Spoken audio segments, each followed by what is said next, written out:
जो जुमले के कैद होने की निशानदेही करते और मफूल के बाद फेल का इस्तेमाल होता है।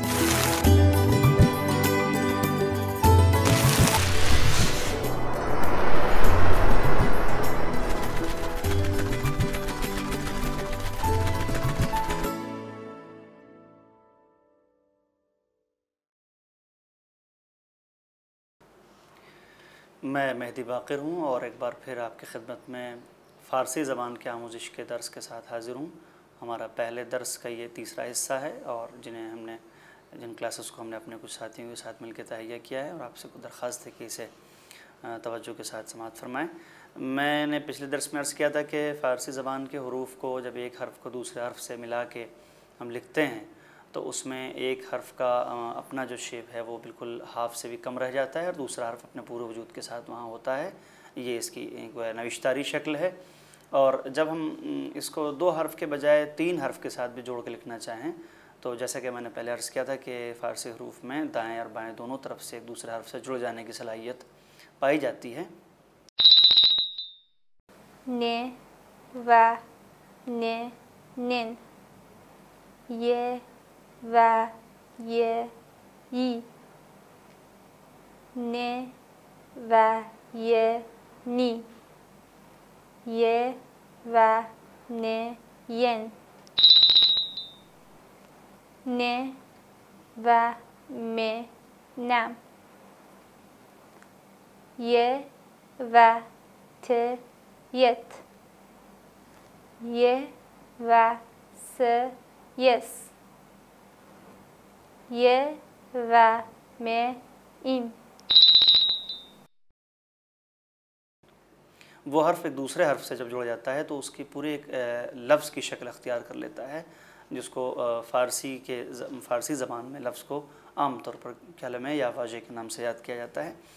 मैं अर्ज़ कर रहा था कि जब एक हर्फ़ को दूसरे हर्फ़ से मिलाते हैं तो उसमें बहरहाल एक पहला हर्फ़ मुतहर्रिक होता है, दूसरा साकिन होता है आम तौर पर।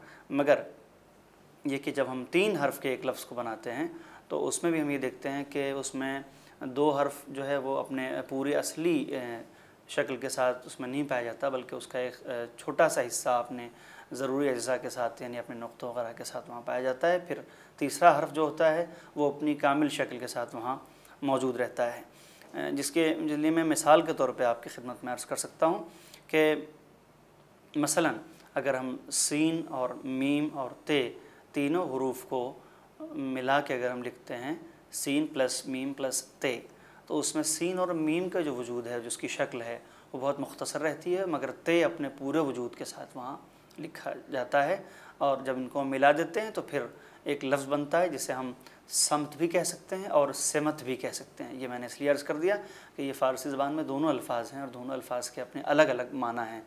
समत के जो हमारे हिंदुस्तानी ज़बान में सिमत प्रोनाउंस होता है, अदायगी होती है उसकी, जो बहरहाल बहुत ज़्यादा दुरुस्त नहीं है, उसके माना डायरेक्शन के हैं, एक ख़ास गोया एक समत के हैं। और उसी इमले के साथ उसी लफ्ज़ का फ़ारसी ज़बान में एक और माना भी है जो ज़िमनन मैं अर्ज़ किए देता हूँ। वो उसी इमले के साथ यानी सीन मीम ते जब मिला के लिखा जाए तो उसी को सिमत भी पढ़ा जाता है, जिसको उर्दू ज़बान में मनसब कहते हैं या उसे पोस्ट भी कहा जा सकता है। समत, सिमत, समत, सिमत। ये सलाहियत फ़ारसी ज़बान के हरूफ में इस तरीक़े से है कि हम इसको बढ़ाते चले जा सकते हैं, यानी दो हर्फ़ के बजाय दो हर्फ़ी लफ्ज़ के बजाय से हर्फ़ी लफ्ज़ हो सकता है, चार हर्फ़ी लफ्ज़ हो सकता है और उससे ज़्यादा भी हो सकता है। हम उसे हस्ब ज़रूरत बढ़ाते जा सकते हैं। मैं इसके आगे की और मिसालें अब बक़िया दर्स में दूँगा। आपसे दरख्वास्त है कि बाकी दर्स भी समाअत फरमाइए।